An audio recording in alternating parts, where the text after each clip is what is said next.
मैं ललित शर्मा स्वागत करता हूं आपका अपनी इस वीडियो में, जहां पर आज हम बात करेंगे कॉन्स्टिपेशन से जुड़ी समस्याओं के बारे में और सबसे अहम उसके घरेलू इलाज के बारे में कि किन तरीकों से सिर्फ कुछ चीज़ों को आप अपनी ज़िंदगी में बदल कर कॉन्स्टिपेशन की समस्या से निजात पा सकते हैं। तो चलिए शुरू करते हैं वीडियो और सबसे पहले जानते हैं कि कॉन्स्टिपेशन की जो समस्या है वो है क्या। देखिए, कई बार ऐसा होता है कि बहुत सारे लोगों को सुबह मोशन नहीं आता या उन्हें दिन में 2-3 बार जाना पड़ता है, लेकिन फिर भी उन्हें ऐसा नहीं लगता कि पेट अंदर से क्लीन हो गया है, पेट खाली हो गया, उन्हें भारीपन लगता है। इसे कॉन्स्टिपेशन कहा जाता है।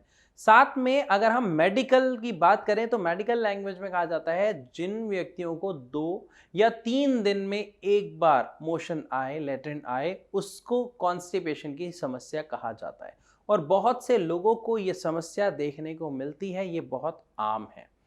ऐसा क्यों होता है, इसको समझते हैं। जिन लोगों की लाइफस्टाइल और ईटिंग हैबिट बैड है, गलत है, वहां पर हमें ये समस्या देखने को मिलती है।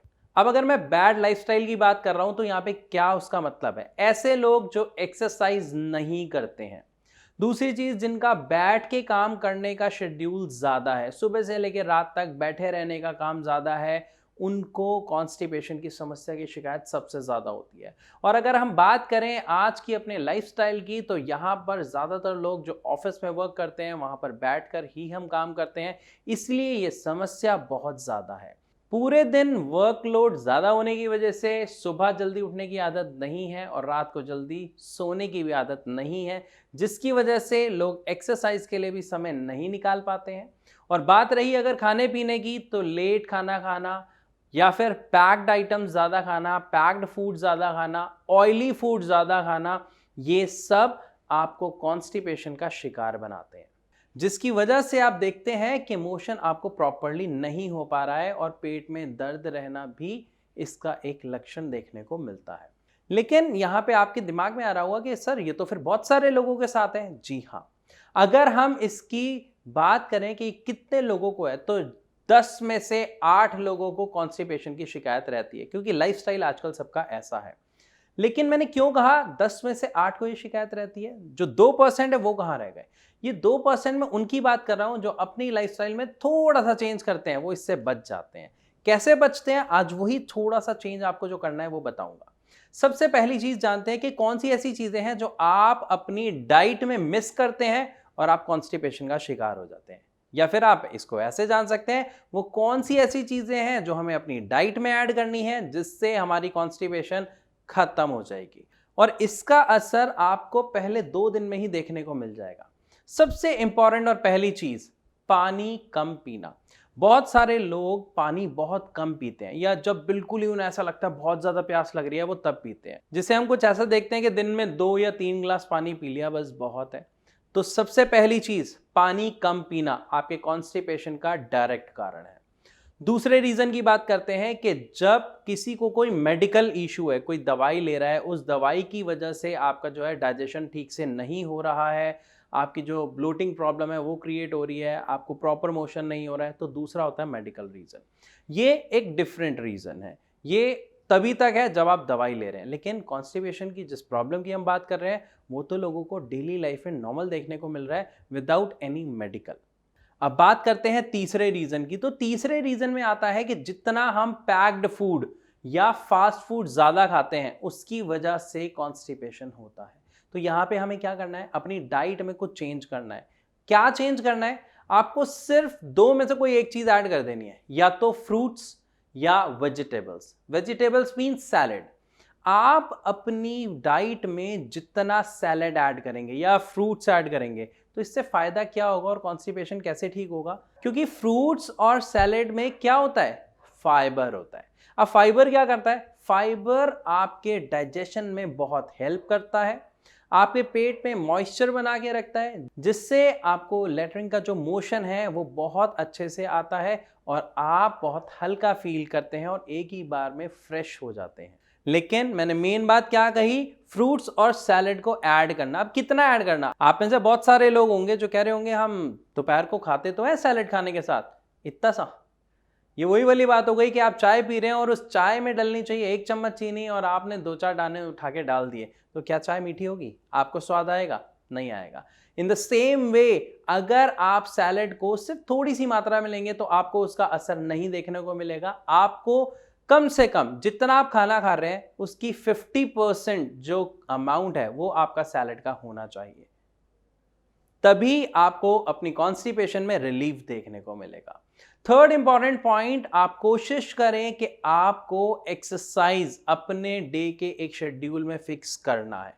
अगर आप एक्सरसाइज नहीं कर पाते हैं तो आप कोशिश करें कि आप प्राइवेट व्हीकल से ना जाके, आप अपने ओन व्हीकल से ना जाके आप पब्लिक व्हीकल का यूज करें, आप बस में ट्रेवल करें, आप मेट्रो में ट्रेवल करें, बिकॉज एनी हाउ आप वहां पर एक्सीलेटर देखेंगे लेकिन आपको यूज नहीं करना, आपको स्टेयर्स का यूज करना है, जिससे एक्सरसाइज के नाम पे आपका 10 to 15 मिनट्स का वर्कआउट तो हो ही जाएगा।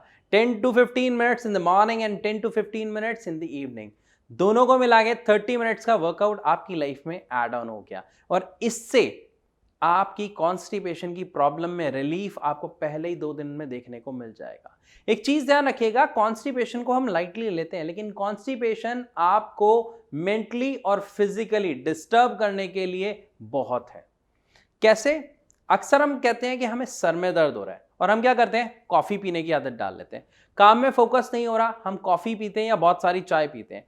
जैसे ही आप चाय और कॉफी पीते हैं, वो भी एक्सेस, तो आप देखेंगे आपको कॉन्स्टिपेशन की प्रॉब्लम डैम श्योर आएगी, क्योंकि ये दोनों ही आपके डाइजेशन को डिस्टर्ब कर देते हैं और आपका जो मोशन का फ्लो होता है वो डिस्टर्ब हो जाता है और आप फ्रेश फील नहीं कर पाते हैं। अक्सर हम देखते हैं कि बहुत सारे लोग बैठते हैं, मेट्रो में बैठते हैं सो जाते हैं, बस में बैठते हैं सो जाते हैं। ये जो बैठ के नींद आने वाली प्रॉब्लम है, ये भी आपके कॉन्स्टिपेशन का ही एक लक्षण है, रीजन है। इवन हम बहुत सारे लोगों को देखते हैं रात को सोते वक्त उन्हें खर्राटे आते हैं। जिन लोगों को कॉन्स्टिपेशन की प्रॉब्लम होती है, पेट साफ नहीं होता, ये सबसे बड़ा लक्षण है कि उन्हें खर्राटे आते हैं। आप खुद इसे करके देखिएगा, आप अपनी डाइट में चेंज करें, आप enough amount of water consume करना शुरू करें, 30 मिनट्स की एक्सरसाइज शुरू करें, आप खुद देखेंगे कि जब आपकी कॉन्स्टिपेशन की प्रॉब्लम खत्म हो रही है तो आपके जो खर्राटे हैं उसमें आपको रिलीफ मिलेगा। अब ये बात जो आपके घर में आपके साथ है वो आपको बेहतर बता सकते हैं। और एक चीज का खासा ध्यान रखें कि कॉन्स्टिपेशन ही एक सबसे बड़ा कारण बनता है शुगर की बीमारी का। अगर लंबे समय तक कोई व्यक्ति अपने कॉन्स्टिपेशन पर ध्यान नहीं देता है, उसे लिंगर ऑन करता है, तो उसे शुगर की प्रॉब्लम देखने को मिल जाती है।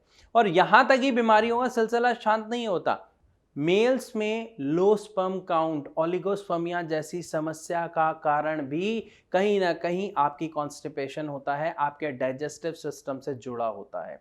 तो आप अपने कॉन्स्टिपेशन की समस्या को हल्के में ना लें, इसको समय रहते ठीक करें। और एक चीज का लास्ट में आपको बताना चाहूंगा, ध्यान जरूर रखें कि जब आप खाना खाते हैं, it must have a fix time, कि आप अगर नाश्ता कर रहे हैं तो हार्डली 10-15 मिनट ऊपर नीचे चलेगा, लेकिन उसका एक फिक्स टाइम होना चाहिए। इन द सेम वे आपका जो लंच है उसका फिक्स टाइम होना चाहिए एंड लास्ट आपका डिनर भी फिक्स टाइम पर होना चाहिए।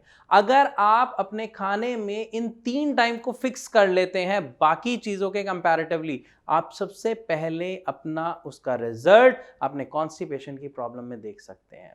क्योंकि जब आप खाना गैर टाइम खाते हैं या कभी भी किसी भी टाइम खा लेते हैं, तो उस समय प्रॉब्लम क्या होती है, हमारी बॉडी को जब भूख लगती है और जब वो एसिड रिलीज होते हैं, अगर हम खाना खाते हैं तो डाइजेशन अच्छा होता है, लेकिन अगर हम उस टाइम खाना नहीं खाते, उसके काफी देर बाद खाते हैं, तो हमारी बॉडी में एसिडिटी बनने लग जाती है, गैस बनने लग जाती है, जिसकी वजह से डाइजेशन प्रॉपर नहीं हो पाता है और कॉन्स्टिपेशन की समस्या का हमें सामना करना पड़ता है। तो कॉन्स्टिपेशन को लाइटली ना लें, छोटी छोटी चीजों को आपको अपनी लाइफ में ऐड ऑन करना है, उनको ऐड ऑन करें और अपनी कॉन्स्टिपेशन की समस्या को खत्म करें। क्योंकि जब भारत होम्योपैथी में ट्रीटमेंट के लिए पेशेंट्स आते हैं तो उनके क्वेश्चन होते हैं बहुत सारी अपनी बीमारियों को लेके कि सर इसका रीज़न क्या है, मेरे जो बाल ग्रे हो रहे हैं इतनी छोटी उम्र में उसका रीज़न क्या है, या मुझे जो शुगर हो गई है, हाई बीपी की प्रॉब्लम है, ये धीरे धीरे क्यों आ रही है, मैं तो सब कुछ मतलब सच तो मैं कुछ गलत कर ही नहीं रहा।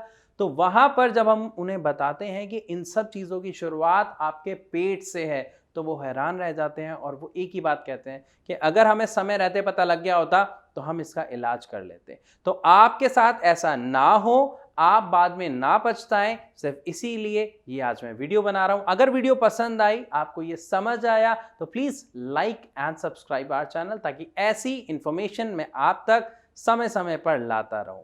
तो इसी के साथ अब मैं आप सबसे इजाजत लेना चाहूंगा और मिलूंगा अपनी अगली वीडियो में। तब तक के लिए नमस्कार।